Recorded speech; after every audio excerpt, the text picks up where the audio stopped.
លោកឧត្តមស្នេហ៍តូឡាវមិញហួតនិងភរិយាចែកជូនសិភៅសិក្សានិងថវិកាដល់សិស្សានុសិស្សក្នុងឱកាសបើកបវេសនកាលឆ្នាំសិក្សា2025-2026នៅព្រឹកថ្ងៃទី1ខែវិច្ឆិកាឆ្នាំ2025ត្រូវនឹងថ្ងៃសៅរ៍11កើតខែកដឹកឆ្នាំម្សាញ់សប្បស័កពុទ្ធសករាជ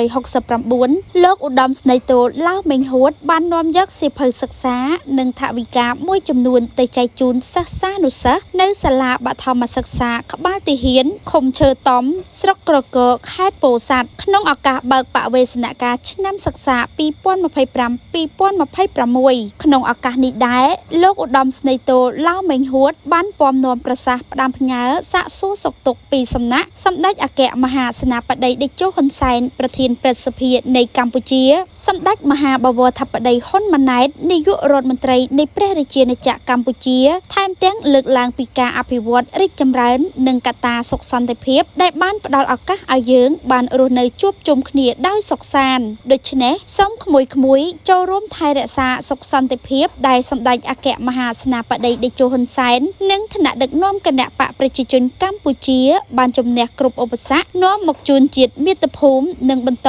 មរតកដឹកនាំដោយសម្ដេចមហាបវរធិបតីហ៊ុនម៉ាណែតលោកឧត្តមស្នេហ៍តូឡាវមិញហួតបានបន្ថែមថាការចូលរួមនេះមានគោលបំណងចម្បងក្នុងការគាំទ្រដល់វិស័យអប់រំជាពិសេសក្នុងតំបន់ជនបទដើម្បីបង្កើនឱកាសសិក្សានិងលើកកម្ពស់គុណភាពអប់រំកុមារដែលជាគន្លងសំខាន់ក្នុងការកសាងអនាគតប្រទេសជាតិឲ្យកាន់តែល្អប្រសើរដោយកម្មវិធីបានប្រព្រឹត្តទៅក្នុងបរិយាកាសសប្បាយរីករាយនិងពោរពេញដោយអារម្មណ៍ក្តីអំណរអគុណគណៈគ្រប់គ្រងសាលាគ្រូបង្រៀនសិស្សានុសិស្សនិងតំណាងសហគមន៍បានចូលរួមយ៉ាងសកម្មហើយបានថ្លែងអំណរគុណចំពោះលោកឧត្តមស្នេហ៍តូនិងភរិយាដែលមានចិត្តសប្បុរសក្នុងការផ្ដល់ជំនួយដ៏មានតម្លៃនេះជាមួយគ្នានោះដែរលោកឧត្តមស្នេហ៍តូនិងភរិយាបានចែកជូនសិភៅសិក្សាចំនួន